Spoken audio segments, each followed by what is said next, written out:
What is up, my fellow homies, and welcome to Volume 83 of the One Piece Virgin Eggheads Book Club podcast, covering chapters 828 to 838 of the Whole Cake Island arc, and we are finally ashore.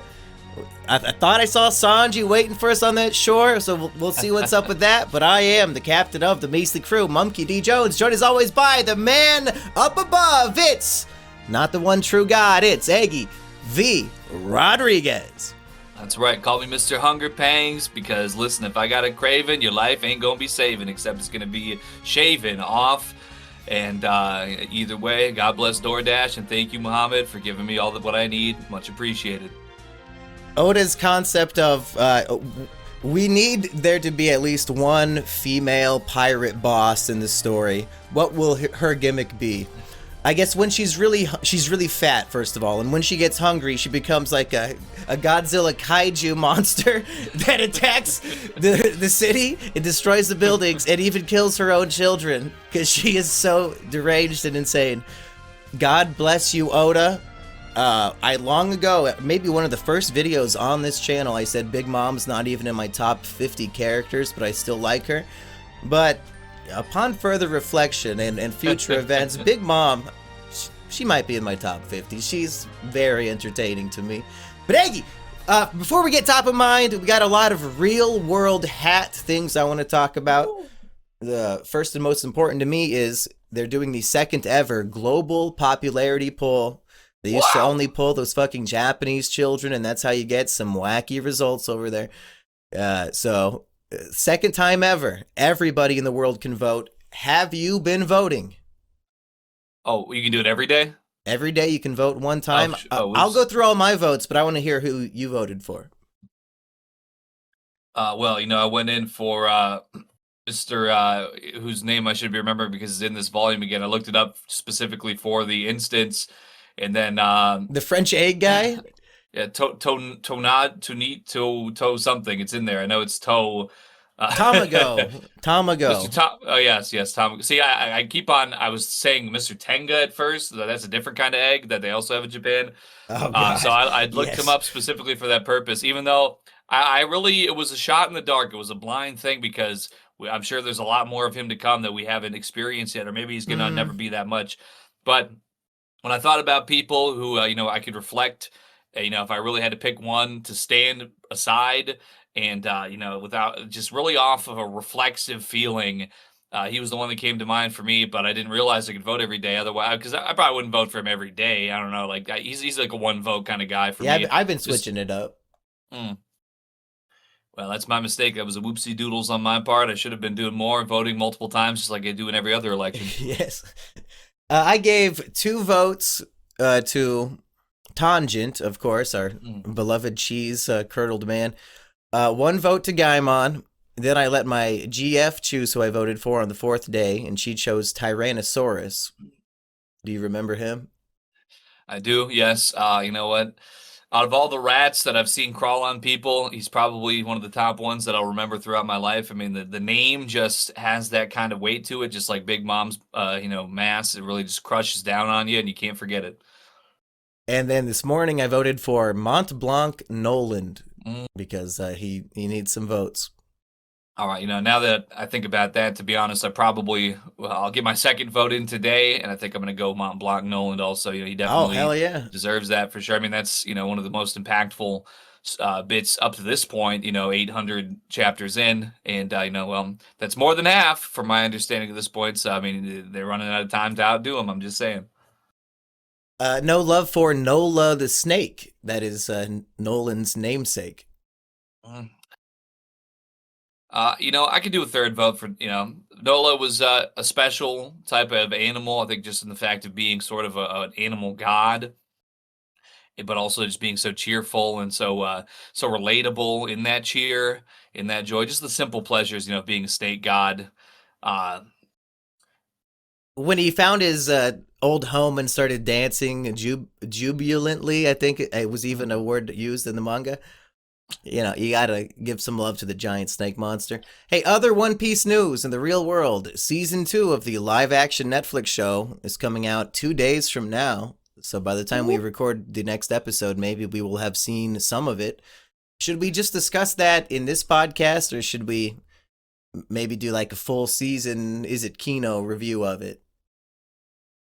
Um, well, I guess because we're probably not going to want to take it, week by week for like 6 or 8 weeks, however many What episodes the season. whole thing is dropped at the same time.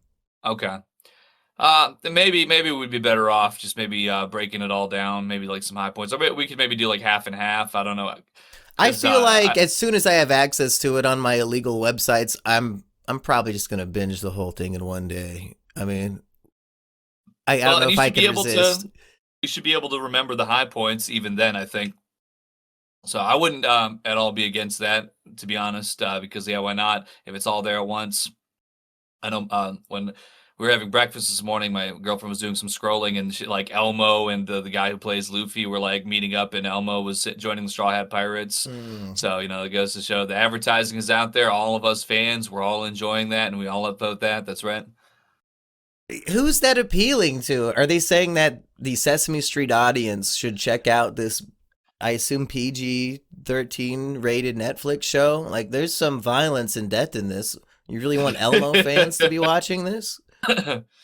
Apparently, I mean, I guess to be honest, we probably all have to level with ourselves that most children are just like scrolling TikToks every 5 seconds. They're probably like vegetable state by the time they're 3 years old. They'll never learn how to read or write. They've seen children their own age brutalized and killed in Gaza videos, and they're like, whatever, Elmo, it's fine.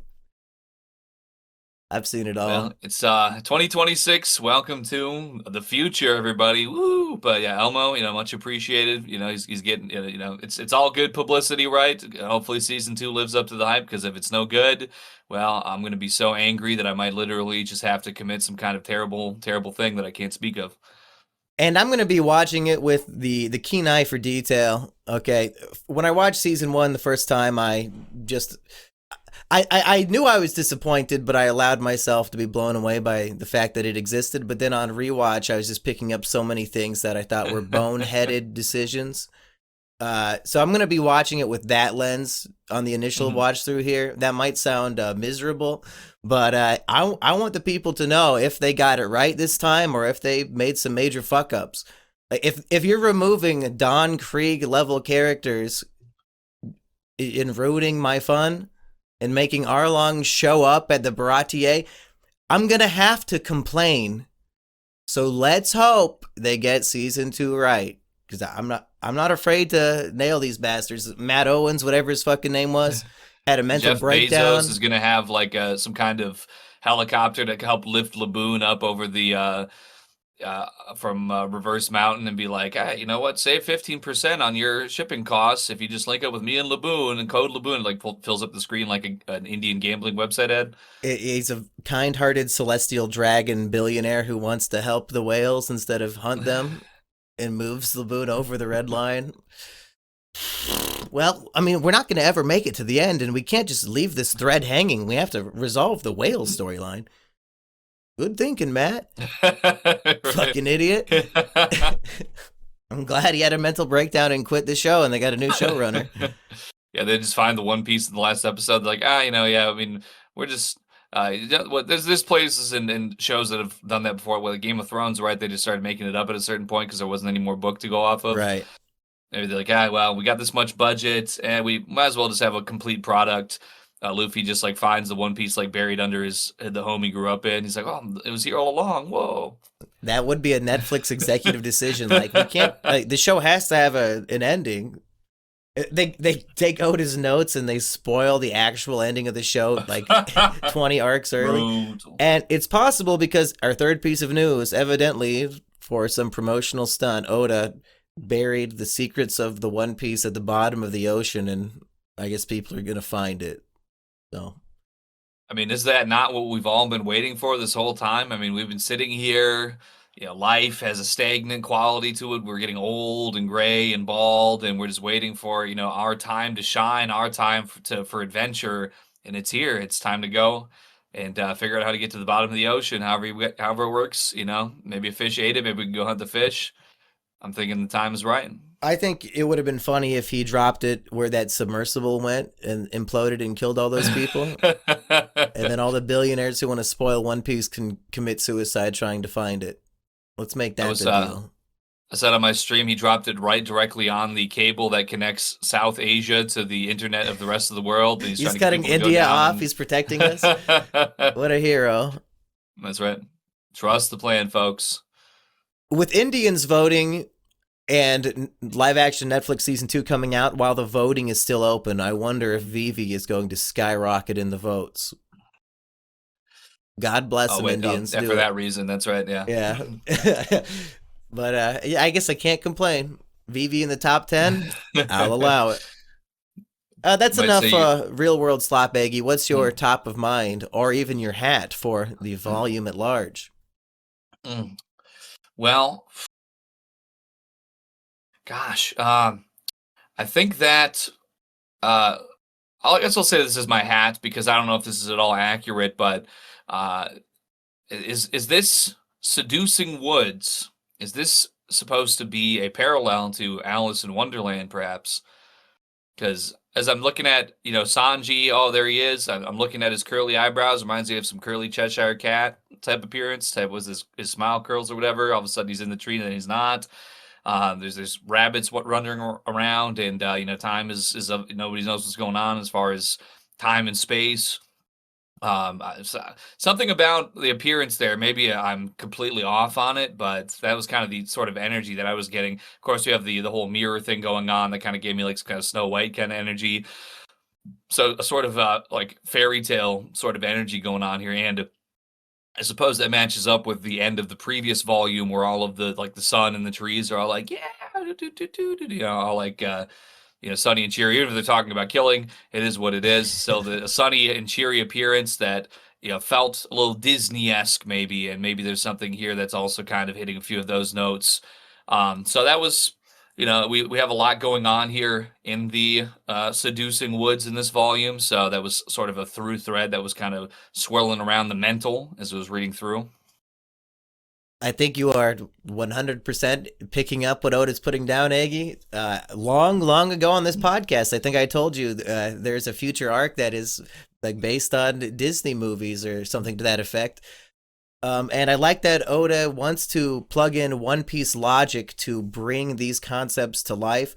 Like I can't think of personally a specific Disney movie where like every single inanimate object is alive and talking. I guess Beauty and the Beast, maybe something like that. Ooh, but to plug in the One Piece logic of no, she has the soul fruit and she collects the souls. Like everybody who lives in her kingdom has to pay part of their soul as payment. Welcome to the tax system of the United States. That's Oda's fucking nailing it, guys. But and the souls are placed into these objects to bring them to life, and they're called homies. They're literally called homies. Even in the Japanese dub, they're saying the English word homies, Eggy. Is this not the greatest reveal in One Piece history? Now, I love my homies, and I have the good analogy there, because it's like the actions that maybe our country does are a bit soul destroying, and I guess we're kind of paying that even more than money, which I avoid paying as much as possible. Mm-hmm. But yeah, I do that by not making any money. That's how I avoid paying taxes. It's an ascended mindset as far as I'm concerned. I'm a Buddhist. I don't need all this material nonsense. Just One Piece. But not to chud out or anything, but maybe also at the same time, maybe some of my tax money is going to the homies. I just happen to be there in line with them, picking it up. Just got my dental Medicaid. I get 2 free teeth cleanings a year, worth $500 each. Don't mind if I do. Thank you, taxpayers. Thank you, citizens of Candyland. But yeah, it's yeah, it was funny though. Just in, but I mean, hey, who doesn't want? Listen, if that was the trade off, that the trees would start like singing when I walked by, and it wasn't just because of those pills that I ate from the gas station, I would be happy to give up even more of my lifespan. Maybe let's just hash it out like a lump sum. About 50 years. Here you go. Let's get these trees going. Have a good time, not a long time. That's right. We were pondering what is the gimmick here. Like Dressrosa, you feel like it's a paradise, but the people living there don't even know what has been taken from them, and it's really a living nightmare. Here, we're told Big Mom, her dream is, and it's even brought up again here and further elaborated on, she wants everybody to be equal. She wants people of all races and types to sit eye level at the same dinner table. And she's taking eye level very literally here and wants to gigantify everybody so they're the size of giants, which is interesting. I guess she's kind of ginormously large as well. So maybe it's lonely at the top, Aggie. But you think, I well, think it makes okay, sense. she this is the story of America, right? Like Disney movies are born in America. This is a very America central art. The fucking mafia is involved here, okay? It's all about family. And the idea of this melting pot of I want this land that's made up of perhaps 50 states, perhaps 77 islands that have their own specifics. Maybe one's known for corn, one's known for potatoes. Very American ideas here, very food centric. I mean, he's really roasting us here. The leader's just some big fat tyrant. uh, uh, what was the point I was building up to with that? I completely lost it. Just comparing it to America, I guess. Well, and also, I guess, this, I don't want to start taking from your plate in the American way, but I mean, let's say hypothetically that, this leader of this grand, powerful state is not above killing their own children just to satisfy, or, to wipe out dissent, to satisfy their own gains. I think, could not get any more on the large and Cheeto-ish nose than that, if you know what I'm saying. But anyway, speaking of giants and wanting everybody to no longer be manlets, that was such an honorable thing that I decided to base this week's drink combo around it. About a quick 30-second cut here for that. All right, cut in like a theme song? Are you going to generate a new intro for that? Just cutting away from our top of minds for a second here because I've got a powerful thirst with my new Moe's Tavern glass, fresh from Simpsons World in Florida. How much was that? Like $25? I got somebody on the inside to give me their employee discount, so after half off, it was only $8. So I would have paid $16 for that. That's cool. Mm-hmm. Elbaf Giant hard iced tea. This is vodka, sweet tea, honey, cinnamon, nutmeg, salt, a pinch of salt, and some fresh squeezed lemon juice. Well, let's see what it's all about if it's giant-rific. Was it aged 81 years like Hodge Rudin revealed in the SBS? I think absolutely not. However, with that cinnamon, nutmeg, and honey sweetness, and that little lemon lightness there, it's like a warm apple pie almost, with some nice tea, a little bit of bitter tea goodness, and you cannot taste any alcohol here. So you know what, even better as well.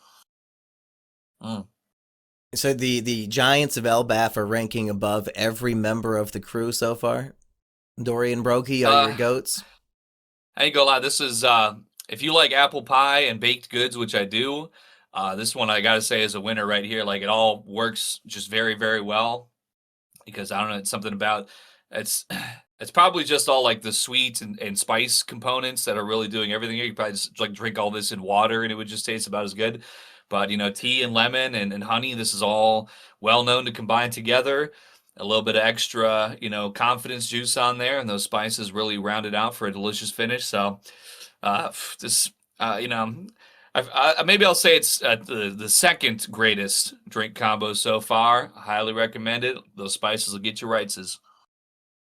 I did remember what I was building up to with the Big Mom America comparison, and maybe I forgot what I was saying because I kind of already said it earlier, but the idea of, okay, this is going to be a melting pot. What a beautiful experience, this country where everybody can come together, but really, it's just a system of taxation.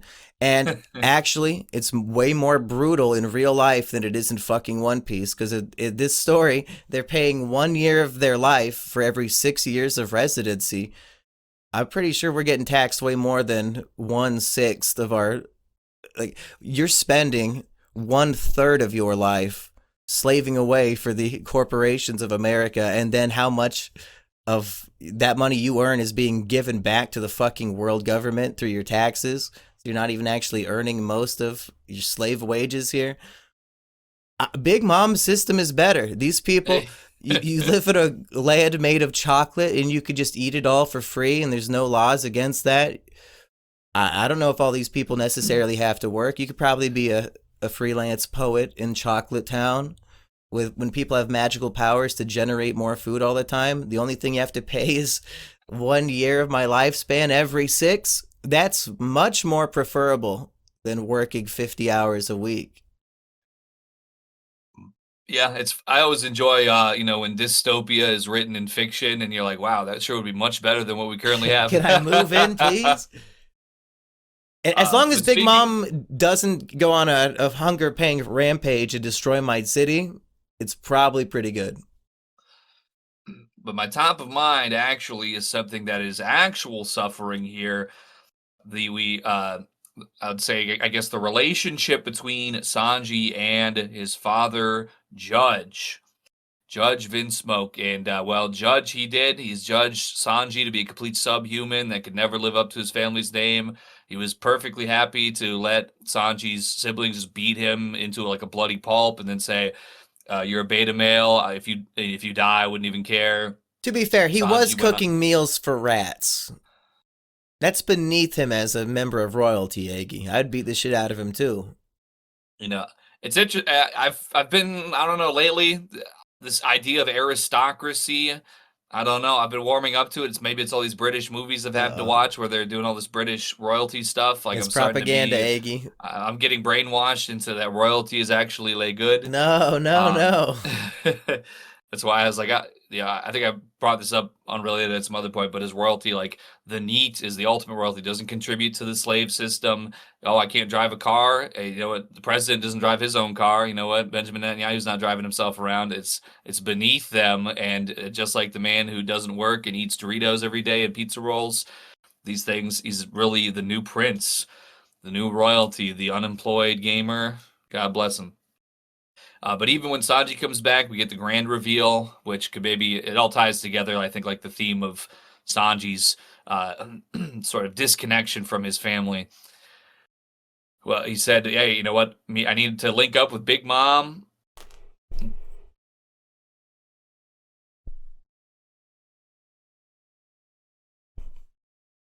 Sorry, my stupid thing started going off. It was being loud. It's okay. Judge, he said, "Listen, I need to link up with Big Mom on that military might tip. All right, it's time for our kingdom, the Germa kingdom, to become the greatest again. But I wouldn't want any of my actual good children to be in this horrible position, married into this awful family of crazed lunatics." But then I remembered that my worthless son, who he was trying to, feed these rats, was still out there. So, time to link up or die. By the way, here's some exploding handcuffs. If you walk too far away, your arms are going to get blown off and you'll never be able to cook again. So, I mean, just absolute horror, really. I mean, just to be in this position, which is too bad because the volume starts out like, oh, well, maybe there's something there. Maybe he's, maybe this could be a loving relationship. Maybe we could see him in a better position. But no, it was definitely all predicated on things that are completely against what Sanji believes and against his will, and for the sake of his family who hates him and treats him like shit. Except maybe his sister was kind of all right, but she's still She's the one who puts the complicit. explosive Yeah. bracelets on him. Fucking bitch. At Goddamn least, you know Raijin. what? She might be trying to kill him, but at least she's not rude. You know what I'm saying? Figured I'd. See, Aggie, we, Yeah. we all heard you gooning over her last episode. I can't trust your judgment here on this woman. That's fair. That's fair. I'm not even going to go against that. There's a question of, is Sanji's dad going to be literally Hitler? And I found it interesting. If you want to know if somebody's being compared to Hitler, you look at their mustache. And the man, instead of a Hitler mustache, he has like bookends on the other sides of where a Hitler mustache would be. And they form like long spikes that go down, which in my opinion, he has as opposite of a Hitler mustache as you could possibly have. So what is Oda trying to say? That this cruel, evil man is literally the opposite of Hitler? So a statement that came to mind just now that I don't need to make. I don't know. He was looking like some kind of like something out of like Marvel and DC. He's got like this emblemed helmet. He's got the giant pointing mustache sections, and he's got the strongest butt chin. I mean, this is Peter Griffin with a BBL on his face. This thing is looking like a baboon's ass. His jaw is like it's insane. He's got a very crazy. It looks like he like chews on rocks. His jaw is like coming out like flared lizard gills or something. It's crazy. Did Disney But I not guess have some connections to Nazi Germany? Because I to think have that like the big mom Disney villain teaming up with the Nazis here, is Otis saying anything about the real world? well, because I thought Bugs Bunny and Donald Duck, I thought they were going against. Oh wait, that's Looney Tunes. I guess that's different. Yeah, so I think Disney actually said that. Hey, you know what? Let's see what this guy's talking about. Maybe it's not all bad. Family Guy told me So that Walt Disney hated the Jews. And I believe Seth MacFarlane, he was going to die on 9/11, but he figured that shit out and stayed home. he's He an knows expert. what's up. He read the plans. Right? Mossad CC'd him on the email by mistake. He's like, fuck, I'm canceling this flight.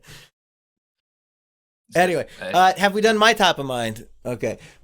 Nope. Luffy is in the fucking fight of his life against the 860 million berry man 1,000 armed cracker, and at one point the homies have a line of dialogue saying, "We're so sorry, Master Cracker," which was, everyone say it with me, Aggie's nickname in high school! Master Cracker!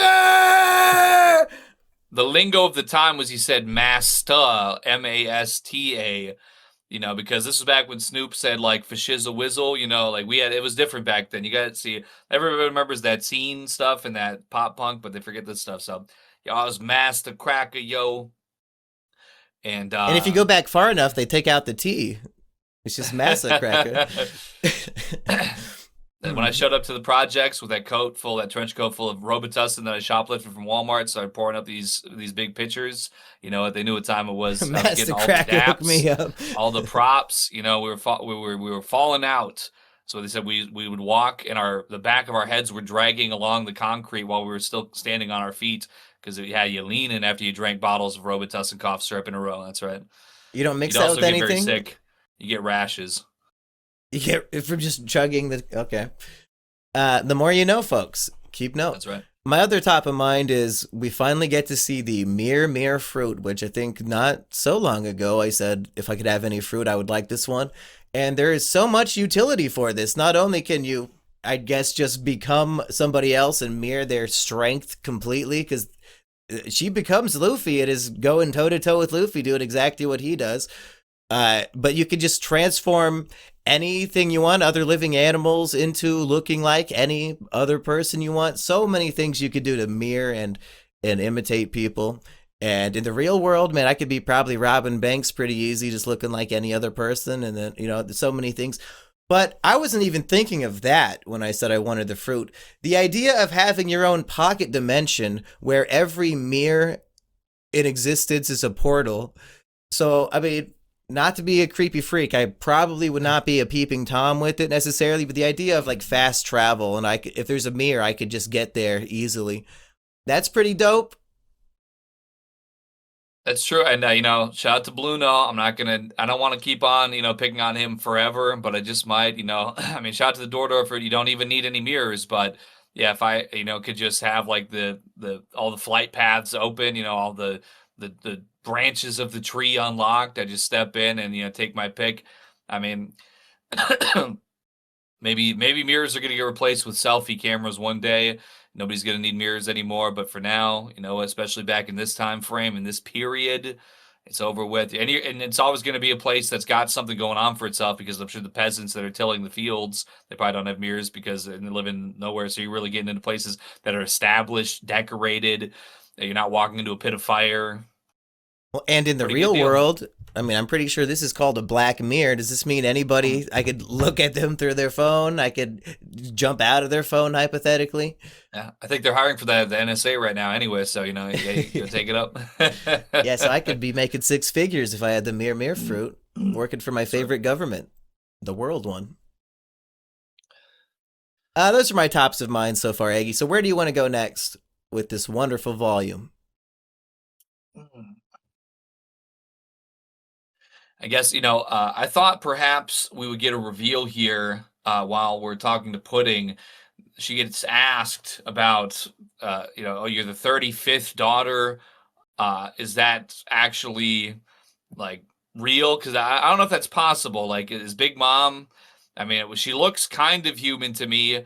Is she just having like quintuplets on the regular? I mean, Yes. if she has 39 daughters and 46 sons, and you can only have a child like approximately once a year. I mean, that's they had to have been at least some twins and some triplets in here for this to continue working. And from 43 men, I don't know. I mean, it's Big Mom. I thought, she's over here whipping up candy. It's more like a breeding farm, if you ask me. You know what I'm saying? Come one, come all to the, Big Mama needs some new kids to suck the souls out of. Not in any kind of bad way, though. She's just killing them. Um, Yeah, not bad. thought it was going to be something like maybe she had was abducting people, or like taking, maybe having conquest and being like, oh, that's the prince of this whatever we just conquered. No, he's now my son because I said so. But it does not seem to be implied that. It seems to be implied that all of them were born of her, and they say as much like, oh, it's a blood relation or what, uh very interesting. I don't know if there's going to be any explanation for that, or if she's just really, she's more like a hoochie mama, not so much a big mama, although she's big. I think she's like in her 60s or 70s at this point, and she probably had a good 50 years where she's just cranking out kids at every opportunity to restock. And yeah, there's probably going to be a lot of quintuplets and septuplets, perhaps. Who knows what could. And if strength is inheritable, or at least the apples not falling too far from trees, is our small crew way more in over their head than we assumed? If there are nearly 100 characters around these islands I mean, Pudding didn't seem as strong as, say, I don't know, Pero Sparrow, but if there's this many strong Big Mom family fighters, are we getting out of here?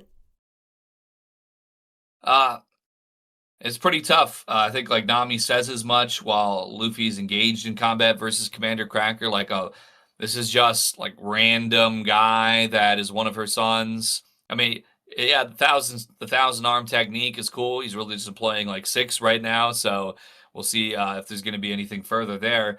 In his new true form that has been unlocked here at the end of the volume, but. I mean, Charlotte Brule, the mirror woman herself, the witchy looking daughter, also extremely powerful. Yeah, Nami defeated her, but Carrot and Chopper are still trapped in the mirror world. So if she's unconscious, are they just fucked? How do we get them out?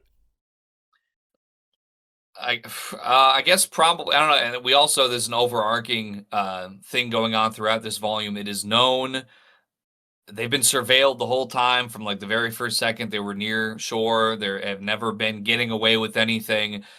So there's not like a good element of surprise to employ here and to say like, okay, well, she's got these other 36 kids and they all have these crazy powers, these crazy fruits, and they would be, a full like 6v1 necessary on these people for us to really win. But we can maybe try and get Sanji out of here without alerting.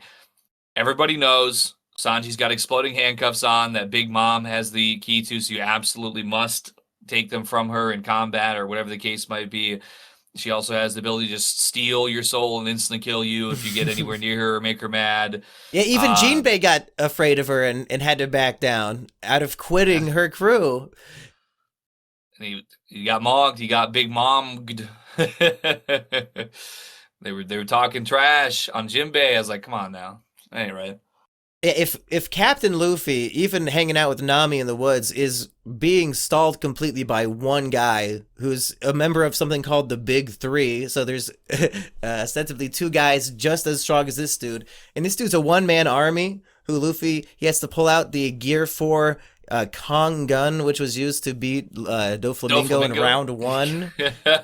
He needs that just to defeat one of these biscuit soldiers that the dude can snap his fingers and generate, he said literally endless, limitless of these. What do you do? Like, Luffy's got to run out of stamina eventually, and then what? They're just captured?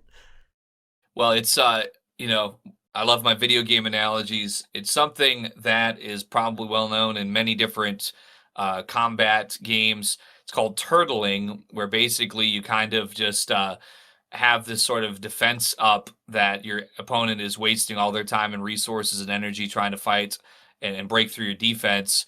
You wait for them to be exasperated, and then you can go ahead and do your offense while they're in a weakened state. And he's employing that very well here. And I honestly don't know. I think probably I don't know who it's going to be, but if it's his defense is predicated on this biscuit dust that he uses to like basically is like a magic dust to generate the outlines of his defensive creations. Maybe Nami could use like her baton for some extra strong wind to blow the dust away. I guess my mind was going towards fire, but that doesn't really make any sense. I don't know if she really has a good sort of biscuit dust burner. But the wind, and we didn't know that she has, and maybe she could whip up a storm to blow all the dust away so it can't form into these things. So An perhaps we'll idea. get a Luffy and Nami team up against one guy fight. Because that might be a pretty unique. We haven't had anything like that before, have we? Luffy teams up with one of the weaker ones as like a support character to win the fight. I think the last time I remember the Luffy and Nami team up was climbing the beanstalk. Yeah, yeah, just because she could ride the waver thing. Okay, so perhaps Nami will use weather shenanigans to help Luffy fight a bunch of biscuit men. Uh, but if the plan here is, yeah, I'm just gonna stall you in these woods forever, and like the woods are alive and will walk around and move so that you could literally never escape. Like the whole plan is just stalling for time until the wedding happens. Two questions: will they make it in time to stop the wedding? One, and two, how many volumes until Luffy and Sanji are reunited, if ever? Because that's the big statement from Cracker is I'm gonna make sure you never see him again. I feel like we're building up here. I feel like we've got enough just even so far that this could go on for quite a while because we've got, like I said, the idea that there's a bunch of these powerful Big Mom's children. The surveillance is complete in a way that they can't even probably comprehend. Sanji's incapacitated right now. His family treats him badly, and now at the end of the volume, his other brothers, who we just saw, you know, completing some wartime efforts and who are not afraid to be ruthless and violent. They just showed up, and so they're in the mix now too, which is not good for any of our heroes. Yeah, as a first time watcher who doesn't really understand the politics of war in real life, even I was confused by this scene. But to explain it to anybody who doesn't get it, what I think is happening is this Brock Coley land was at a long time war with another island, years and years. So they hire these two German mercenaries to end the war in a matter of hours because they're just so much more powerful than this entire army that they could just, if you give me money, I'll wipe out your enemy for you. And that's how we win this war. Does that happen in real life a lot, Aggie? Like people who get hired to go win wars for countries? Well, I hear that sometimes there's these revolutions or these coups that go on, and they're just disposing each other over and over again. Then they have, thankfully, there's something called regime change, where it's just like, oh, we just keep on having these crackpots over and over again. If only there was some kind of real freedom fighters with a lot of tax dollar money to come and handle business real quick. I think that's why a certain Iranian man, I think they took him out pretty quick. A certain Venezuelan man, they came and scooped him up in a giant net. Um, yeah, I think that it's, a lot of people want to go to war with each other. They're over here, they're starting with sticks and rocks, and they got, some Soviet AKs from like 1960, and then maybe after they kind of get tired out of that, they get some of the high grade technology that's in other places of the world that handles the situation real quick. What I mean to say by saying all that, I'm kind of rambling now, is that yes, I believe that absolutely happens, probably every single year at the very least. Uh, yeah, I could think of a lot of examples from fantasy works, but I guess every country already has like a ample supply of citizens they could sacrifice for their meaninglessness. But I guess like in real life, there aren't just mercenary groups that have superpowers that you can hire to defeat your army of normies. But yeah, I guess groups with AK-47s can probably be hired by a small village to protect them or Yeah, something, maybe. I guess from my understanding, there are mercenaries that do get hired to like go to Africa and stuff still. But I feel like there's a probably a decent amount of countries that have like some somewhat limitations on mercenary armies. They have something like that. Like private security exists in America where you could like hire armed people to like walk around with you, but that's more of like a security defensive measure, not like a takeover measure. Although that would be, helpful maybe in some instances. But Is that our next, like after we finish doing the One Piece podcast and it's all wrapped up, we open a private security business and just start walking around with AKs? well, I don't want to say that the time is right, but I'm just saying, it's getting a little crazy out there, folks, with $18 a gallon gas. You know what I'm saying? People might get a little testy, a little feisty. What we're We got trying to say skills is to pay if the you've bills. ever wanted to pay to hang out with me and Eggy, you could pay us $3,000 per day to hang out, and we just so happen we'll be holding AK-47s the whole time. That's all we're trying to say. That's right. So SimeonJimmyBusiness@gmail.com if you're interested in our we might need to get like gun licenses for that, Eggy, but I'll get on that. I know a guy who could print something off. Yep, winkety wink. ChatGPT's got me handled. I'm more of a grok man myself. Speaking of the knowledge that we all seek, that's hard to find. Another reason, another thing to throw into the whole mixture here is that Big Mom happens to be in possession of a poneglyph. And as that seems to be necessary, since what was his name? It's not Carlos. Pedro? Pedro. Yeah. He says to the Straw Hats that the last time that the poneglyph was revealed to anybody was 26 years ago, only to Gold Roger, who then went on to Raftel. But that the leaders of the various Minx factions, Mr. Nightcat, Mr. Captain Dog, who's you know who we're talking about, whatever their names are. They see the Gold Roger energy in Luffy, and that's why they're willing to reveal after 26 years the poneglyph to him.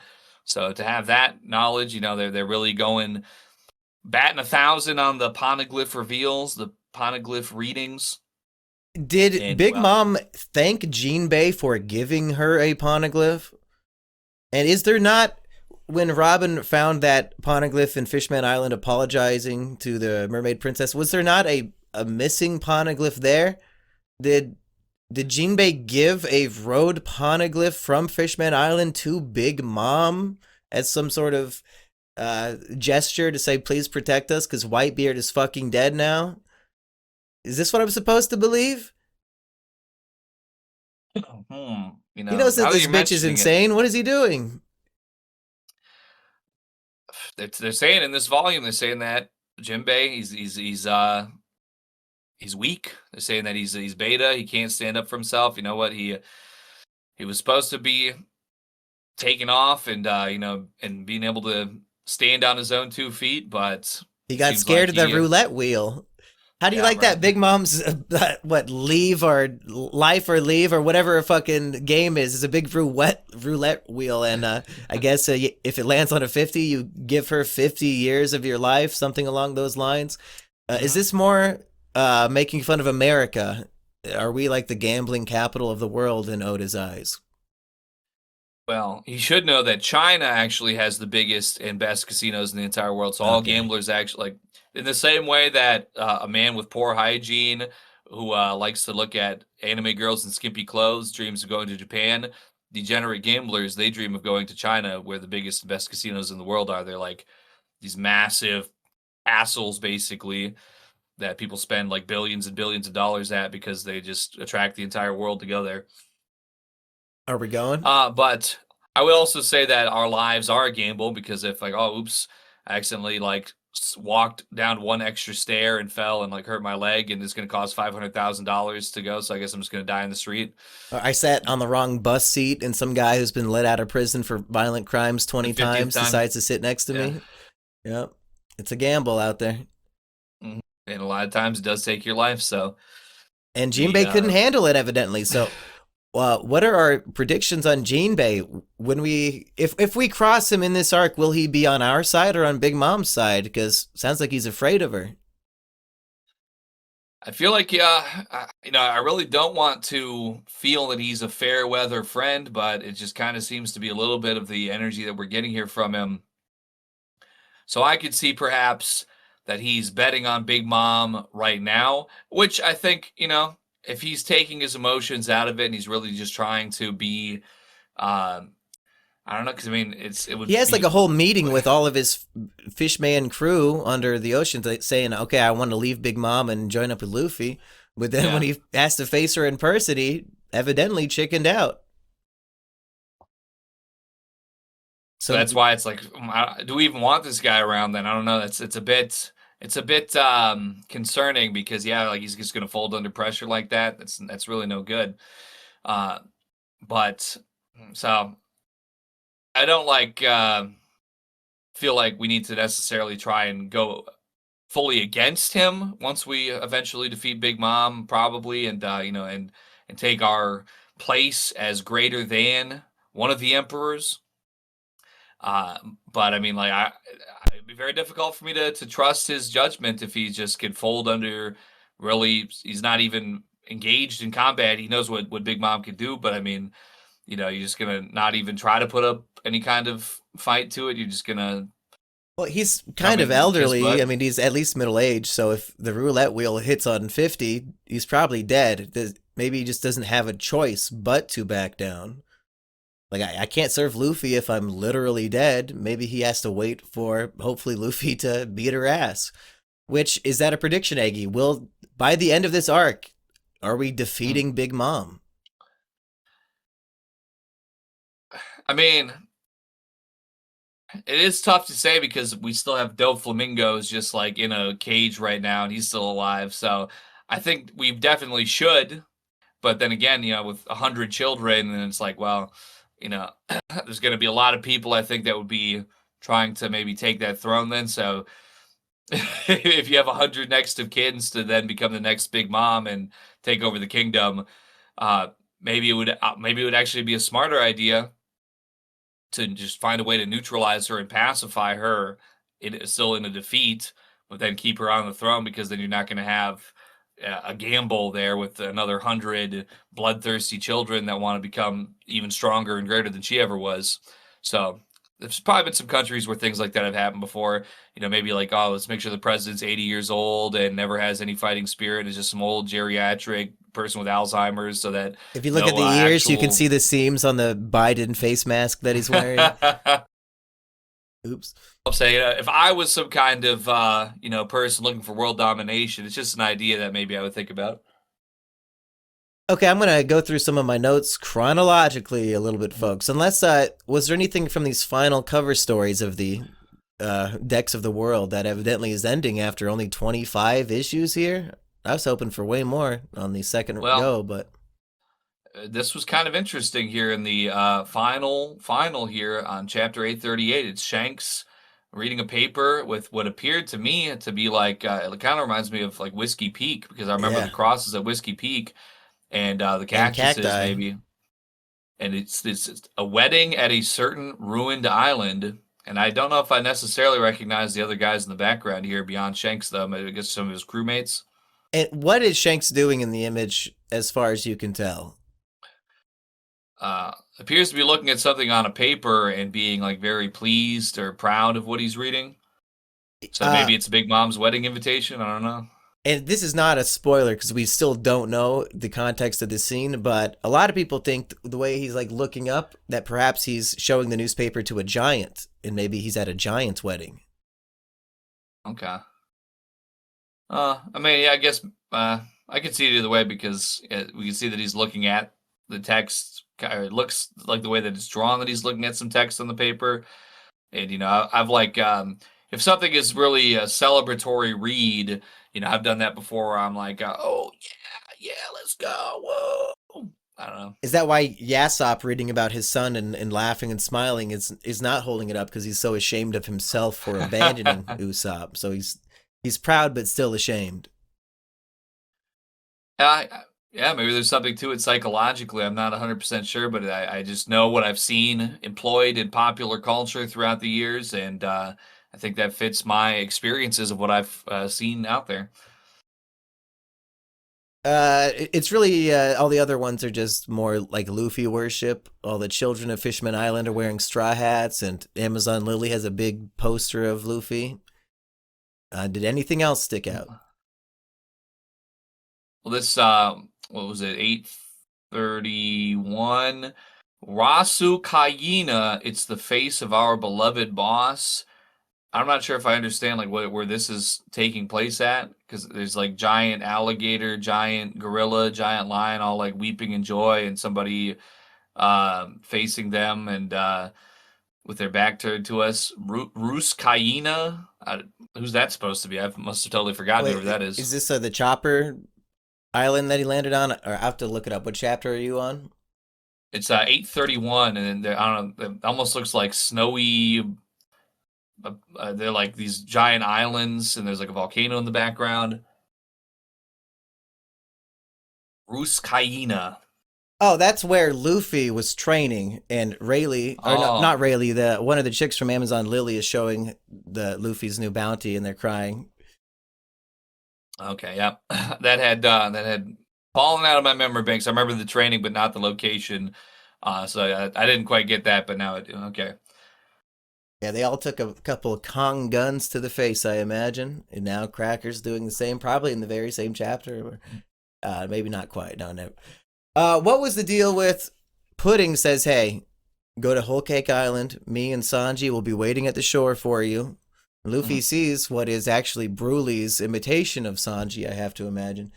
And Brooke and Pedro find out that Pudding is surrounded by servants, forced to do some bridal shopping for the wedding. So, was this just out of Pudding's reach here? She thought she could do a plan, but her servants wouldn't leave her alone, and everything got all fucked up. I think she's on. I think she's in on it because they said, "Oh, we knew everything about you. We were totally surveilling all of you the second you came in. We know everything about you."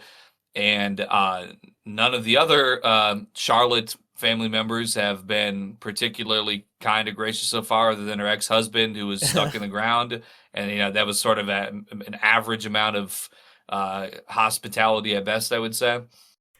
You don't So think I that think Pound that, and Pudding that can be the two diamonds in the rough here? I, I just it's hard for me to trust. It's hard for me to trust. I've seen too much to the contrary. She seemed like a nice enough gal. She wasn't overtly hostile. But at the same time, I mean, if it's out of her control, Big Mom's ready to murder her own children for anything whatsoever. Doesn't care at all. And I probably wouldn't want to end up on her shit list. I'd rather just go ahead. And she didn't, she wasn't even against Sanji. She said he's manly. He was helping me bake sweets, and he had hearts in his eyes. Obviously that he said that I won't marry you, but And she has his a quote saying, "I find the thought of being married to someone against their will very painful." If she's right. being genuine there and she knows Sanji is not down for the marriage, I mean, what is the gambit here? If she's in on it and she's working with Big Mom to fuck them over, does she actually want to be married to a Sanji who resents her for killing his friends? Like, is because she seems pretty nice so far. I haven't seen anything that would suggest otherwise. I mean, yeah, but in the same way, She saved them from the police when they ate her property. She did, I mean, unless she knew who they were immediately, I feel like it's a genuine, kind-hearted soul so far. You don't want hashtag Pudding joins the crew and is married to Sanji. listen, it would She be has to be Kino, evil. and I, I just it seems like from what I've read into too much, I don't know. It's hard for me to trust. It's just hard for me to trust right now. This island, the trees are walking around, they're relocating and rearranging. They know everything that's going on. They recognize Pedro. They say that's not no leopard minx, it's Pedro. We know about him. They got Brooks' concert poster, bounty poster up, looking for him. It just That's seems true. too. It seems like they know too much. That something just doesn't seem quite right. I don't know. It's very plausible what you're saying, and I'm sure it certainly could be that. But just how I feel personally, like I just feel like Big Mom is just too menacing, too intimidating. She's Hey, making everybody turn bitch. what about Lola? Okay. Pudding says that Lola was one of her beloved sisters, and Lola is a kind-hearted Big Mom child who left the family, befriended Nami after some transgender shenanigans, and gave her a piece of Big Mom's Vivre card that ends up being very useful here in these Seducing Woods for Nami. But if Pudding was close to a rational, kind-hearted Big Mom child, couldn't she also be one of those? She related more to the kind one than all the brutal ones. I mean, she's not even a fighter. She just makes chocolate. She's a cook. Maybe I just want to be a Pudding defender. I don't know. And maybe I just want to be skeptical of her intent no matter what. Here's a question. During that dialogue, I find the thought of being married to someone against their will very painful. It shows the dialogue box is with an image of Pedro and Carrot, like sitting on the couch listening. Is this some foreshadowing? Will the Zunisha culture force Pedro and Carrot to wed in the future, Aggie? Well, Pedro seems like a nice enough guy, very capable. I think that he's got what it takes to, riz up Carrot, to be honest. He's not... He's seems like a strong fighter, and I guess I don't know what else their culture has going on. He's not. So I think I could see it happening. Yeah, I don't know what kind of mutant creatures they would spawn together. I don't know if Zhao has a species with species segregation policy or not. But either way, I think they'd be very happy together. I think I could definitely see the contrast and the opposite attract mentality going on here. Yeah, I just thought it was an interesting juxtaposition for Oda to show them two listening as that dialogue is being said. Like, I wonder, is there anything about marriage between these two? I wonder, but yet to be seen. Yeah, that's true. Yeah. So yeah, Pudding makes them a map and they sneak out. And Peckham's, he's no longer on the ship because I guess he's been abducted by the mob, and they have a fucking brutal mob assassination killing. What would you, a hit? What would you call this, Aggie? I'd say they whacked him. Yes, they whacked him. You've been watching The Sopranos, you know what's up. Is Beige hitting every Tony Soprano note right now? Beige, I feel like he really meshes with the rest of the Big Mom family energy because there's this intimidation factor going on where you never cross Mom. She's making you an offer you can't refuse. I think that's a literal quote from when maybe a volume or two ago. And, they say as much like, oh, the worst generation, y'all came around and every single one of you got brutalized. Rouge, he got up to taking one person down and then he was completely also then obliterated. Yeah, that's interesting. So Cracker's part of the Sweet Three Generals, and they said recently it was the Sweet Four, but Rouge, of all people, defeated one of them. And then in the list of people who were unable to defeat them included Kid, your boy Apu, maybe? What was Hawkins in there? I don't remember. But the idea that Rouge is secretly stronger than all of those guys, and we still to this day don't know what the fuck his purpose in the story is. Like, what an interesting little seed, a crumb to give us. Like, what is going on with the Rouge? Well, and I should certainly hope that this defeat was simply just, a tactical miscalculation that didn't actually end in any horrible, horrific violence, because I don't want our worst generationers to have just been wiped out when that's all we get is this little footnote here of, oh, well, yeah, they all tried to come over and take care of us, but we took care of them instead. Boom, got them out of here. But Beige... You know what? It's sometimes you got to play those politics. Mm-hmm. If you saw everybody else get brutally murdered without putting up any sort of fight, there was no resisting the overwhelming strength of the Big Mom army. He said, hey, you know what? Rather I just get in here, marry a beautiful Lola, you know what I'm saying, and figure it out and get Lola's twin sister, Chiffon. Could it be that he genuinely fell in love with Chiffon and that is what influenced his decision? Because they already have a baby together, which I got to say, if we're comparing to The Sopranos, Beige clears in terms of his family. Not that Carmela is ugly compared to Chiffon, but If AJ as a baby had a cigar pacifier and 5 o'clock shadow mustache, that's SS tier. Beige's baby named Pez is gotta be S tier. His nickname is Gang. Like that's like some gangster shit. Like yo, what's up, gang? How you doing, gang? Yo, what? Yo, me, I'm about to take gang to the homies. You feel me? And Siobhan's like, oh, yes, dear.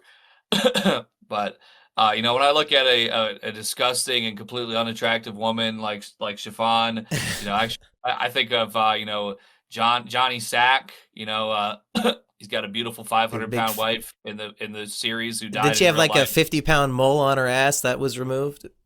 That's what I heard. I heard that for I think maybe three seasons or so straight. That's As a pretty matter of fact, important. maybe 4. I think somebody died over that.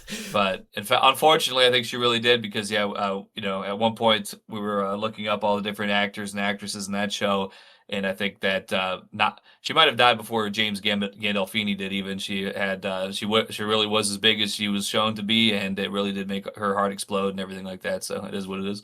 Can we get the timeline where James Gandolfini died filming the Sopranos finale, and then they did what they did with his mom and like did a CGI of his head? It is really terrible, and they should never have done it, and it sucks. That would have been good. Hey, you know what? They've been doing it since that must have been almost 10 years ago when they did the Tupac hologram. In the future, for sure. That's why they're buying all these. You might have heard this in the news over the last several years. The record labels, they buy all the rights to like an artist's image for like $100 million or something crazy like that, because now they're being able to utilize where they're feeding people's bodies into like these hologram scanners, and they're just going to keep on having holograms of like the Rolling Stones and the Beatles and all these like classic acts, and just have their holograms keep performing for millions of years and keep on making money off them forever because they signed their souls away back in the day. Yeah, Are you telling me, Aggie, that 5 years from now we're not going to go to Sphere in Vegas and watch like an exact replica of Elvis give a real performance exactly as he would have? They're going to need something. You might have heard the news about David Copperfield, so they're going to need No, something what? to start filling this. Well, he was in the Epstein files, and like also specifically saying like, "Oh, hey, Epstein, you got some of those underage kids. I'm trying to get some more. Peace out though. Catch you later." So Okay. after like 40 years or however long, they're getting him out of Vegas. He's doing his last like dozen shows, and then he's done forever. He didn't have the decency to marry the child like Elvis did. That's the problem. That's what they did in 1800. I mean, I'm not going to condone it, but I mean, it is what it is. If he's a world famous celebrity who's drafted into the fucking World War II, hey man, German pussy, just give him a break. He was Elvis, folks. What do you want him to do over there? That's right. I would not do it either, but I'm not Elvis. Back in those days, you had to get a family started early so they could work the fields. It is what it is, you know what I'm saying? Southern style. Yeah, there's a lot of fields to be working in Germany back then. Back to my chronological notes. Let's see. Nami has learned her lesson and tells Luffy he's never allowed in the kitchen again, and she will do the cooking, and I don't think she was charging money for it, so yeah, bitch, you should have just done that in the first place. Could have saved a week's worth of food, and Luffy wouldn't have been poisoned. I guess he ate the fish to get poisoned anyway, but that's true, and he loved it. He said that it's poisonrific. He wanted more. Yeah. But speaking of our great heroes, we find out that Caesar Clown, he really, the redemption, I guess, had to come eventually. He was so unredeemable. He had to get redeemed somehow. I think he's fucked. He'd been mooching money off of Big Mom, and she had no idea what she was talking about. She wanted everybody. He's like, basically, the only thing we could do is, get them giant from birth at best, or, and slowly giantize them. They can't just be automatically giant. But he kept on taking money from her anyway, so he could go to these strip club ships and just basically get blasted out of his mind all the time with a bunch of whores. That's why he's redeemed, because he was blowing the money on strippers and shit, and now he's more relatable than ever. Listen, I mean, this essentially is once again the America parallel comes in, because what they've been trying to cure cancer for 200 years. That's not where that money's going. Okay, America left the World Health Organization. They just said birth control causes cancer now. They finally released that information after 60 years because America can't pay them off anymore. They invented some kind of like cream in South Korea that like stitches your body back together if you get cut open instantly, and like can hold like all the blood in your body and like keep it like circulating in this gel until you get to the hospital or whatever. As soon as America is forced off the world stage and whatever, everything just immediately starts getting cured. So this is what's been going on with Caesar Clown. He's taking all this money and saying, "Oh, I'm working on it. I'm just working." Getting high and all these prostitutes every day. Maybe he flew to a couple islands. Who knows? He's not caring about actually ever solving any of these problems. But they were flying to his island. He had all the children. Okay, well that's true. Yeah. It just occurred to me that Caesar Clown has a lot of parallels to Jesse Pinkman from Breaking Bad, because in Breaking Bad, Walt, he finds out he's going to die of cancer, and he wants to get a mobile meth lab in an RV. So he takes all of his life savings and gives it to his former student, Jesse Pinkman. He says, "Hey, go buy an RV so we can do meth together." And Jesse blows all the money on strippers and drugs and partying. And we don't find that out, I think, until like seasons later, maybe. Like we see a flashback of what Jesse actually did with the money. And then also the idea of Jesse Pinkman being also a drug creator who is outmatched by the greatest genius of all time, Caesar and Vegapunk here. So lots of parallels with Jesse Pinkman. I think I like Caesar Clown more than ever now. And this volume was published November 2016, so it's quite possible that there could have been inspiration at this point, perhaps, from Mr. Oda and Mr. Pinkman. Maybe there was. I don't know. I guess the idea of taking somebody's money and blowing it is probably age old. Yeah, true. But yeah, the bell is tolling, however, because Big Mom, he's like, "Oh well, I don't know. I wish they ruined my research. What can you do?" I recreated the lab perfectly. You have 2 weeks. Uh-oh. 2 more weeks. Finally, it's actually real this time, and it's not just a meme anymore. Yeah, so he can't recreate this. If he can't generate this impossible scientific achievement in 2 weeks, they're just gonna kill him. What are Eggy's predictions on the fate of Caesar Clown here? Well, I guess probably it's not looking good for him. I'll say that much.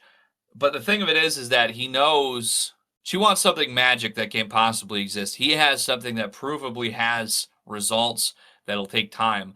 I think maybe he could probably move a couple parameters around, make it a little more unstable. Maybe it could have a little bit more of an immediacy. I think of steroids, it's like a test E is what they give you for like when you're like 50 years old and if your testosterone's really low, it's making you sick or whatever. They give you like test E or like test prop.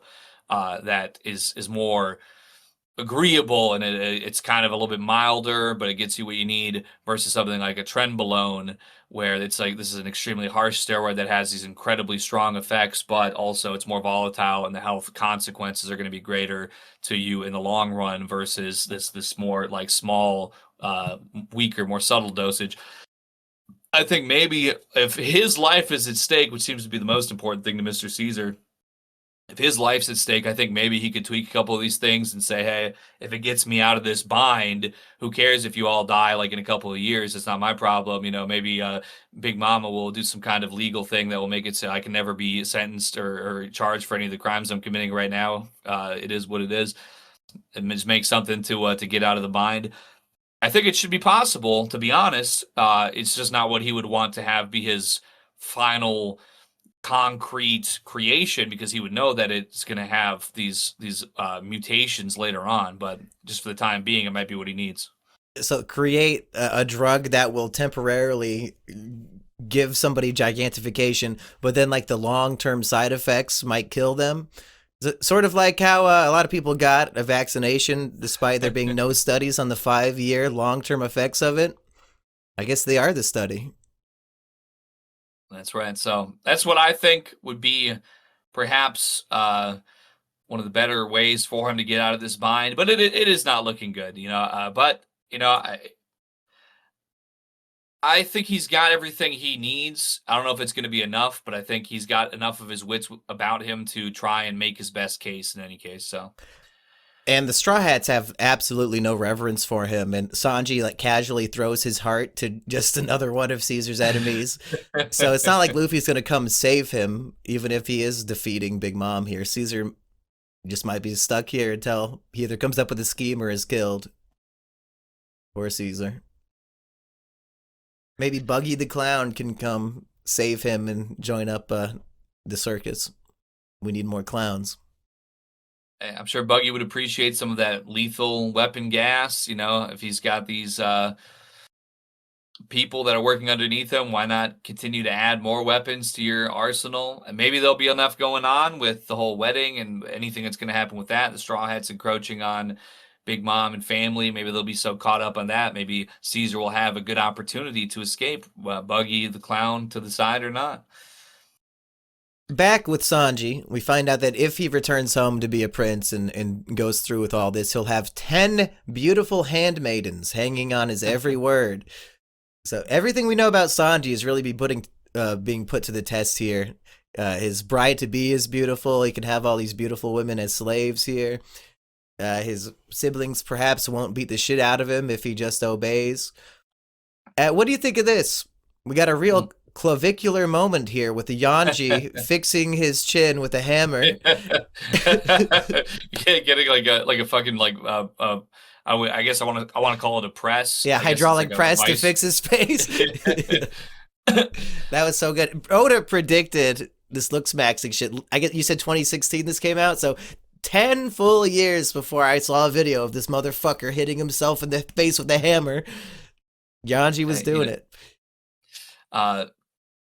Somebody should super chat him and ask if that was any part in his decision to he's to a big utilize Yanji that fan. technique. And if it worked for him, and now he's a famous celebrity known by trillions, and possibly the greatest hero of all time, maybe it's not so off for me to say I'm going to go into a submarine and go sink down to the bottom of the ocean to find this one piece of information. Maybe it's not just fiction, folks. Maybe there's some real things to be gleaned from it that we can employ in our own lives. That's how I've always watched anime, frankly. Now, I've watched more anime than I've read manga. Maybe I'm starting to get to an equilibrium there, but I'd watch an anime and watch the anime guy train and like punch rocks or whatever, and I'd go outside and do it and hurt my hands, but I felt strong. I felt like a real human being. I was alive. I was untamed. I was untethered from this so-called society, this so-called system. I think in terms of real world inspiration, maybe One Punch Man would be the best example. Like if you just followed his actual routine of what he did, probably wouldn't hurt. I think he's just doing like fucking push-ups and jogging. Everybody should probably do that. Don't know if we need to be hammering ourselves and shit though. On the popularity poll, do you think Yanji will rank in the top 500? I mean, he's only showing up after 800 chapters. I feel like he's got a lot of competition. He could really do some crazy stuff coming up here. I just want to say no, because even if he was just like this one and done, like if he was the only sibling to Sanji and the Vinsmoke family, and there was a lot of weight on him and a big contrast, I think that would give him better odds. And maybe he's going to do something that I don't know about yet that could boost him up. But I feel like he's got 3 other siblings. One of them's been with us this whole time, damn near, at least, several hundred chapters. I think that he's just got too much of a stiff competition.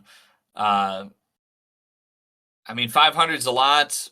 Are you going to give him one vote in the next week just because he invented the clavicular hammer press? I guess maybe. I wouldn't waste a vote on Yanji. Fuck him. I just don't have enough comparatively yet. That's the thing of it. I just don't. We have all these other people, and obviously people who are caught up with the full story. They can know everything he ever did. But I mean, really, there's so many more options. Like he would have to be like maybe like in the top, like the bottom 5% or less to even qualify. But that's a lot of characters to think of. I guess you might not need a whole lot. Even just the Sanji connection might be enough to give him more notoriety than some characters. But I mean, if you like Sanji, you probably would dislike any of his siblings. That's true. Yes, exactly. Yeah, and it's just popularity. Nice. It's not like, oh, what did they do enough of? So I think really, yeah, I got to say, I don't think he's charting for me no matter what. Maybe top 800 if he's lucky. Hopefully right. They give us like all the rankings. I'd love to go down to see like the 500s. See if my tangent votes even propelled him into the top 100. Doubtful. I A should character certainly that hope so. was in terms of like the current day anime or manga, a character that was basically first appearing like within the last 15 to 20 chapters.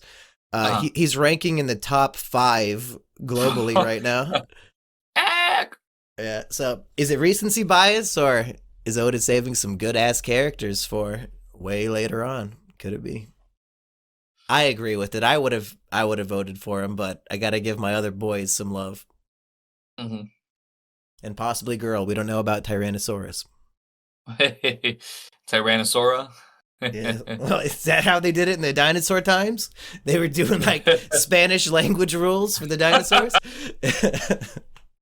I mean, they say it's based off Latin. When I think of Latin, I think Latin America. I mean, I That's don't know. They right. got to figure that out. I mean, I failed out of high school. It's too many different words and too many like different things to know. I'm just going off of my gut instinct. I was just saying on my stream last night. I said I have the way that I live my life that helps keep me sane is I don't exist outside of like 5 second increments throughout the day. Like if it's not happening to me at that second or about to happen to me within 5 seconds, it does not enter my mind at any point whatsoever.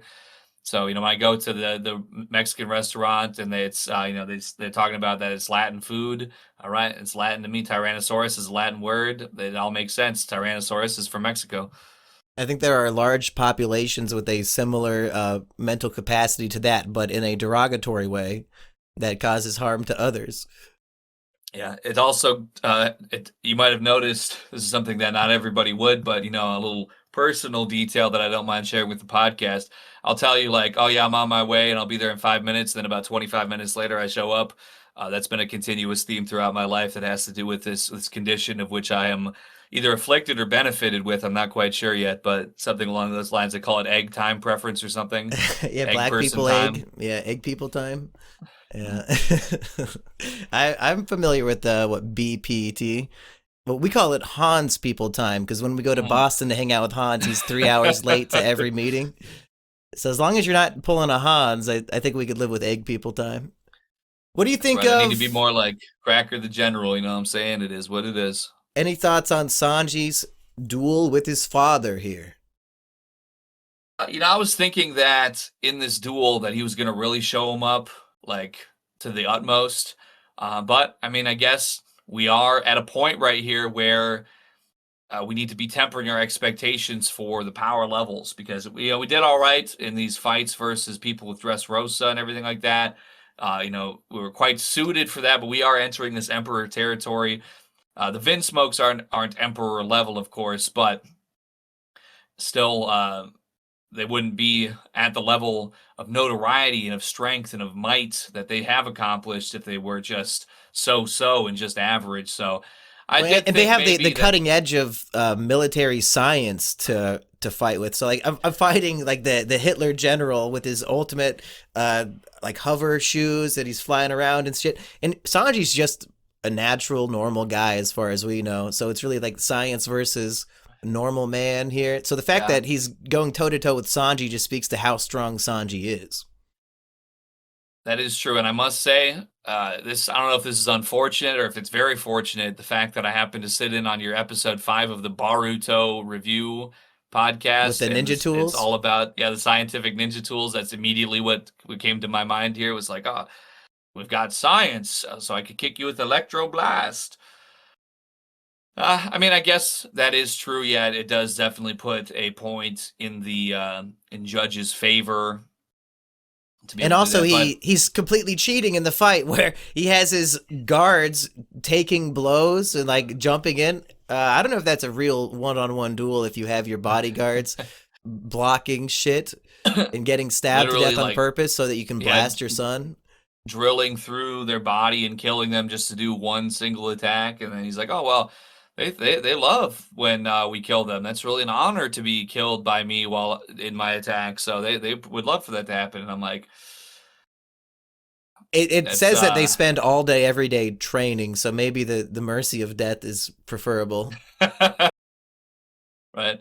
I was wondering. It all felt very Spartan coded to me, also because Yeah. like I don't know, I'm basing my knowledge of Sparta off of the movie 300, but just the idea of I like, think oh, it's a you're not even good at documentary. fighting. Time for you to die. Who cares? And then yeah, the people they just train combat all day and die horrible, brutal deaths just for the slight benefit. It's literally just a duel with no weight and no consequences whatsoever between his father and son, but just to make sure that he wins, he's willing to just start killing his own people.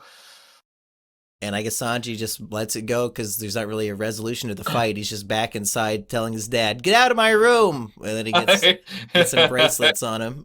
Yeah, that was I guess, and what are you gonna do? You're already this far in. That's why it's important to never, you gotta put up your resistance right away. That's why I'm paranoid, and when I see pudding, I get paranoid. I'm like, I don't know. It's hard to trust. You liked her a Sanji lot didn't do last that. week. What happened? You were gooning all Still, over for pudding. There was comments about it. well, that's when Chiffon showed up, and then I started to listen. I like a woman who's got unique, striking traits. It doesn't have to be all about supermodel. It's about something different to bring to the table So if in pudding this has a unique, era. striking trait, you'll change your mind about her? Yeah, I was hot on her. I'm not trying to be too cold, but I'm more like lukewarm now. Okay, because I think you're giving me enough thoughts to say, okay, yeah, she did exhibit these behaviors that I could trust, but I don't know. Once the trees start talking and walking, and you get sucked into mirrors, and we're watching you, and people. Cracker's getting attacked. He's shape shifting into his actual true form, and he's spawning a bunch of biscuit dust guards that are powerful enough to take all your energy away. And there's giant heads in the ground saying, "My ex-wife is ruling the country," and then he gets pulled out. He's only got like a 2 foot tall body. I don't know. There's too much freaky shit going on. Okay, Sanji's crawling through the trees. He's a fucking Cheshire cat. He's crawling through the trees like some kind of disturbed freak. The I don't know. funniest to me is when Nami catches the trees trying to tiptoe behind her, and they realize that the forest is moving around them. Like their reaction of being caught cracked me up. Yeah, that was. I like how they're like, oh, yeah, it's over. We busted, But busted, it's not like there's busted. anything they could do to stop them. I guess now, what do you think of that? Is this a get out of jail free card? Since Big Mom's soul is technically in the Beaver card, since Nami's holding it, the homies have to obey her. Is this tracking for you? I have to say, really, this is masterful weaving of the story here by Oda for sure. Because who would have thought? The only thing I know Lola from is that she gives me my missions in Burning Blood. I thought she was just a silly character that was fun, and she was a pig zombie, and then she was actually a real pirate, and she's really got a lot of heart and a lot of character. And I so to take that from hundreds of chapters ago and bring that into having something relevant now in this way when there's so much other crazy stuff going on and it's just so ridiculous and so insane. Uh, I was stunned. I was like, wow, that's bravo, Oda, bravo. Took my words right out of my mouth, to be honest. I'm glad that it was satisfying for you. I like this theme, this idea of a friend that I made several years ago, and like a small connection I made with this random person, could save my life in a completely fucked situation years later. Like you never know how any connection might come back into play. And yeah, the kindness that she and the friendship she made with Lola. I mean, I think they were probably completely fucked if they can't stop the homies here. Now, to be fair, thankfully, when shit starts going off, the homies, man, they kind of low key bitch made. Miss Master Cracker starts getting in. They're like, "Oh my god, everybody, run, get away, go, go, go!" Ah, and then once they feel like things are dying down, maybe they have a weak woman that they could all lunge at and take advantage of, and she can't defend herself. Then the homies are all back ready to jump up on her, group up on her. But then she says, "Oh, actually, I got soul, man," and she pulls out that paper and it starts blasting off. And see, because they got no soul, they got no heart, and they're bitch made, and so they all just start get all freaked out again, get ran off again.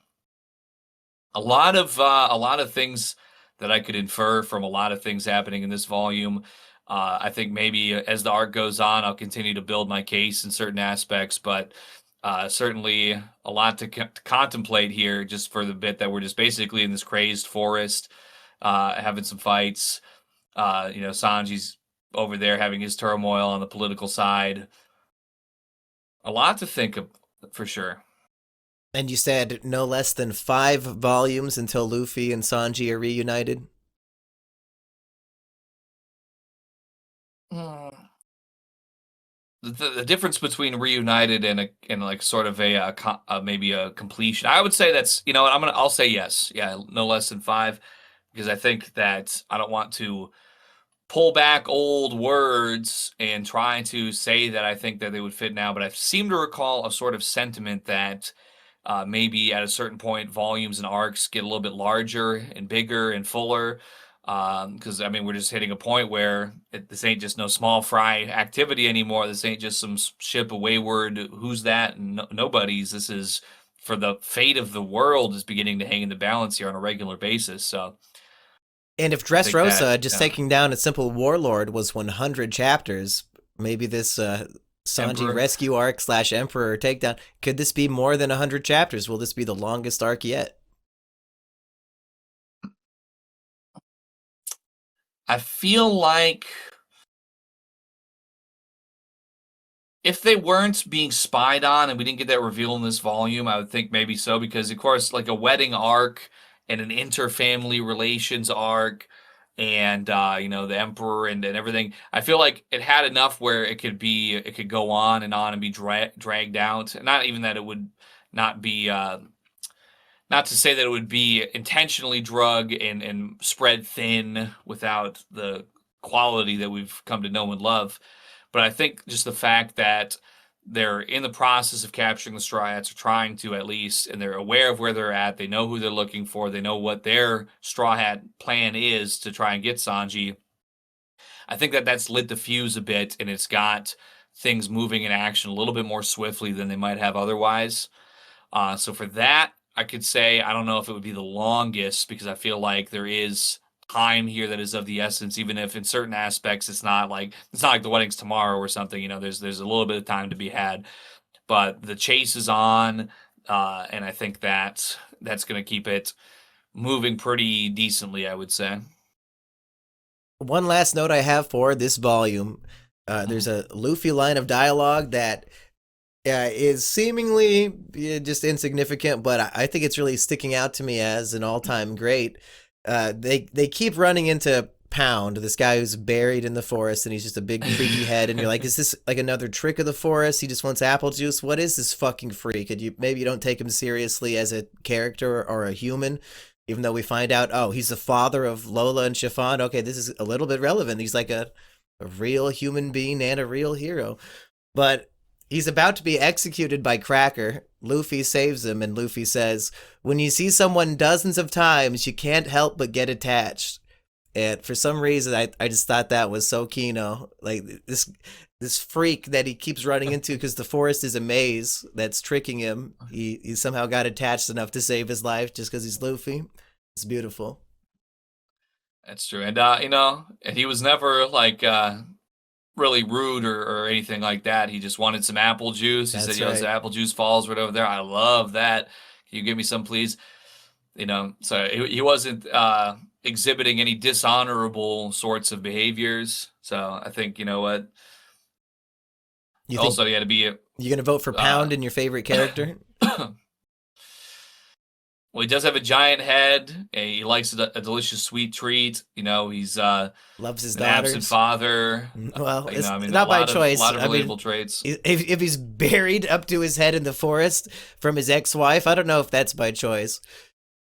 I'm saying is it seemed like he kind of came out of that a little bit easy. I think maybe he could have put a little more effort in. He could have made the effort. He could have been there for their prom recitals or whatever women do. Prediction, Eggy. The theme of this arc is family. We've got Luffy and his found family with the Straw Hats. We've got Big Mom with her literal family that she cares so little for she'll murder for treats. We've got the Mafia family with Beige. And now we've got this Pound who he cries out, "No, don't kill me. I want to see my daughters." Will homeboy Pound hook up with Chiffon in this arc. Not hook up, but meet. Link up. Yeah. Yeah.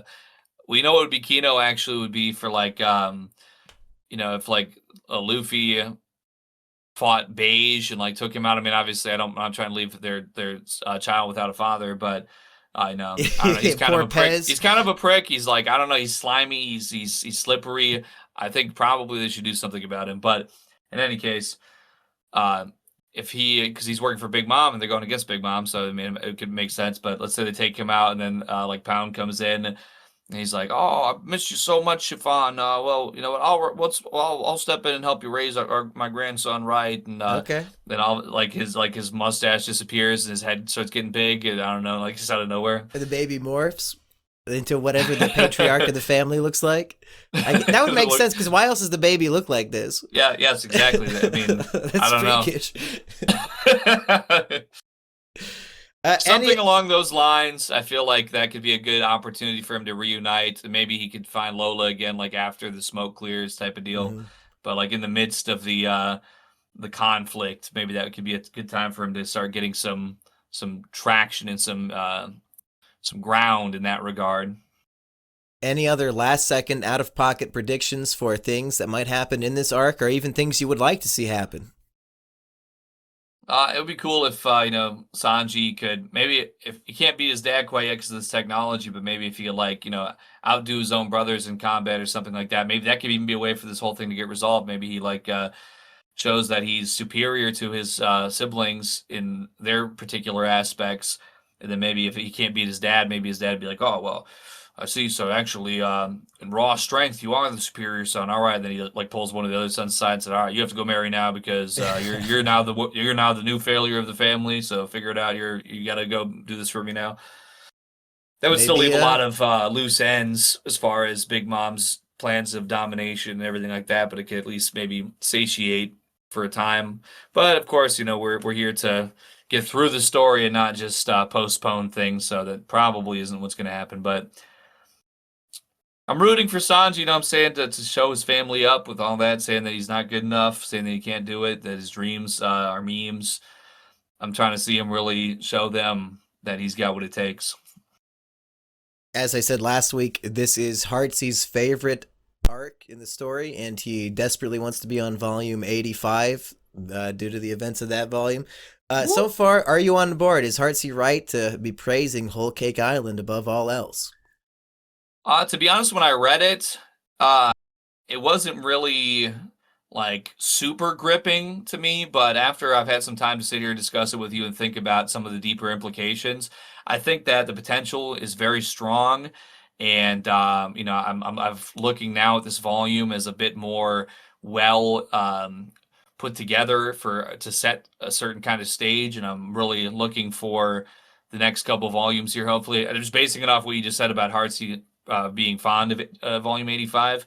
I'm hoping that maybe these next couple will really start, uh, you know, pushing it in that state, or the my analogies are not coming to me so easily today. I don't know why. Basically, keep hammering these points and keep on developing them in the next couple volumes. And I think really there's a lot of potential here for this to be a very, very good volume, very good arc for sure. I definitely think Whole Cake keeps getting better and better as it goes on. Like this is almost certainly the weakest part of the arc, in my opinion. So, and this is great Kino, Supreme Kino as it is. So, I'm even looking forward to 84, perhaps more than 85. I don't know why 85 in particular, Heartsy likes more than 84, but they're both great. They're both fucking great. We're gonna have a good time on Whole Cake Well, Island, Eggy. and it's helpful that I was just out of town for several days, so I got to come back and do this, a little bit delayed, but that means that the next one's going to come up just that much faster. Yeah, And should we do is it One Piece movie 5 that we need to do next for the members only? Should we do that on Wednesday along with volume 84? I get down with that. Yeah, I could go for a movie sometime in the next couple days to watch. So Are we on One Piece movie 5? I hope so. yeah, I'm pretty sure. It's like the Fairly Zoro certain. Evil Sword movie or 'Cause something. Wacky Races was The let me fourth just see one? here. I could just confirm it here. Just typed in, load up the wiki. Yeah, it's like Zoro and this sacred sword. One Piece movie 5. Hey, if you remember, stay tuned. A bonus episode of something's coming out in a few days. Did you But yes, find you're it? right. Movie 5, One Piece: The Cursed Holy Sword. Okay. Oh, and it's Zoro. it's a Blu-ray quality as well, so that's even more epic. It's the basically yes, the Zorro movie more or less, and is, Okay. with the animated short, The Pirate Baseball King. So it sounds like some true Kino, to be honest. I don't know if that's going to be in the new Dash F movies upload that I watch, but if it is, we'll discuss that along with the normal movie. And we'll be back for the members in about 4 days with Woo! volume That's right. 84. Anything you want to plug, Aggie? Yeah, go to hold on. Link pr.ee/Aggie White. That's linktree/Aggie White, all one word. You load that up. It's got my Zitter, my new Kick channel. We're really rising the ranks there. I'm about 1 or 2 days away from being able to apply to be a paid partner so they can start paying me that hourly wage program and stuff. So that'd be pretty cool. Got my YouTube channel on there, still multi-streaming on there for now, but I think if I make Kick partner, I might have to be Kick exclusive. So make sure to go check that out. Got the Instagram on there, got the Cameo on there. I raised it up to $20 because it wasn't selling too much for cheap anyway. So if it's going to sell less, I might as well take more of your money. And then everything else on there. So Linktree/Aggie White. It's got everything you're looking for. I did take Your Econ 101 in college, and I'm not sure if the supply and demand, I mean, maybe you're correct. If the supply and demand beats at a certain place, like, oh, nobody's buying, it's time to increase the price, because then that'll trick them into thinking it's like a prestigious product that they need to be buying. What they tell me is that if I put it too low, it makes me look like some kind of cheap, worthless bum. So that I should demand a higher price to like make it have more prestige or something. Mm-hmm. So that's, I guess we'll see if that works. If that Well, now means if I anything. ever do join Cameo, I'm going to be way cheaper than Aggie, and it'll look like I'm undercutting him. But I just have no self confidence or self value or worth at all. So I'll probably be going for the $5 cameos. There's a guy that's one of my viewers that does them for $1. I didn't even know that you could do them that low, but Cameo's you know what, taking 40 cents from him. Well, also, if you want to pay us to send you a message, you can just email us too. You don't have to give Cameo any money. Yeah, if you know anything about me, if you're trying to DM me on any platform, it takes me about an average of 12 months to reply. So maybe the Cameo might be a better way to hear back just from me. Start sooner. your message with $ signs, and Aggie knows what's up. That's all. One Piece, people.